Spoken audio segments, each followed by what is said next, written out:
ఎక్కువ ఖర్చు పెట్టుకోకుండా అతి తక్కువ ఖర్చుతో చిన్న చిన్న వాస్తు మార్పులు చేర్చుకుంటే వాళ్ళకి కావాల్సినటువంటి సాంసారిక వ్యవహారాలు వాళ్ళ కోరికలు నెరవేరడానికి ఆస్కారం ఉందనేది మీరు ఘంటాబద్ధంగా చెప్పగలుగుతారు. ఖచ్చితంగా అండి. ఇంటి నిర్మాణాన్ని బట్టే జీవన విధానం అండి. ఇల్లు నిర్మించుకునేటప్పుడు అందరికీ నేను చెప్పవలసింది ఏంటంటే అండి, ఇల్లు 1,00,000 10 లక్షలు 1 కోటి రూపాయలు ఎట్టు ఇల్లు కట్టుకుంటున్నారు. కానీ వాస్తుని ఖచ్చితంగా బేస్మెంట్ అందరూ అంటారు, బేస్మెంట్ పునాది చాలా స్ట్రాంగ్గా ఉండాలంటారు. మరి అలాంటి పునాది స్ట్రాంగ్గా ఉండాలంటే వాస్తు అనేది పంచభూతాలు, మన శరీరంలో ఉన్న పంచభూతాలకు లోపం వస్తేనే శరీరం మొత్తం దహనం అయిపోతుంది. అలాంటిది ఇంటిలో కుటుంబం మొత్తం జీవించాలి. కుటుంబ వ్యవహారం ప్రతిష్ట కలిగినటువంటి వ్యవహారంగా సాగాలి, అప్రతిష్ట పాలు అవ్వకూడదు.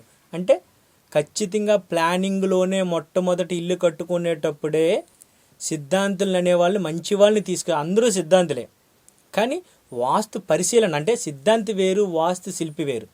పంచభూతాలని అమర్చేది అంటే చాలామంది అంటారు వాస్తు అంటే వసతి అంటారు.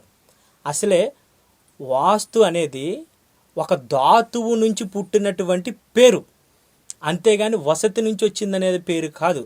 కానీ సెకండ్ ఒపీనియన్ కూడా ఖచ్చితంగా వెళ్ళాలి. గృహస్థులందరికీ చెప్తున్నా, ఎప్పుడన్నా ఒక ప్లాన్ డిసైడ్ చేసుకునేటప్పుడు ఇది నిజమా కాదనేది పరిశీలనకు వెళ్ళాలి. అలాంటి థర్డ్ ఒపీనియన్ కూడా అదే అండి. ఎప్పుడైనా సరే మనం నిజం అనేటప్పుడు కాశీ వెళ్ళినా సరే నిజం అలాగే ఉంటుంది, మధ్యలో మారదు. అబద్ధం అనేదానికే రూపాంతం చెందుతూ ఉంటుంది.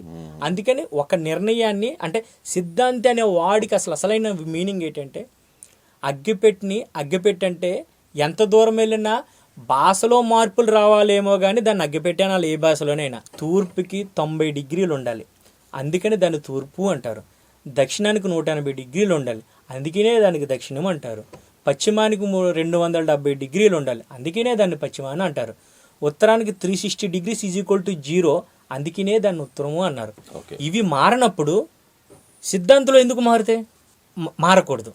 ఈ తూర్పుగోదావరి జిల్లాకి పశ్చిమ గోదావరి జిల్లాకు ఉన్నట్టు మంచి విశిష్టత ఉందండి. తూర్పుగోదావరి జిల్లా ఎక్కడి వరకు ఉంది, పశ్చిమ గోదావరి జిల్లా ఎక్కడి వరకు ఉంది. రెవెన్యూలో ఆ కరణాలు పంచినటువంటి భాగం కాదండి, వాస్తులో. మా తూర్పుగోదావరికి పశ్చిమాన్నదంతా పశ్చిమ గోదావరి కాబట్టి దాన్నంతా పశ్చిమ గోదావరిగా పేరెట్టారు.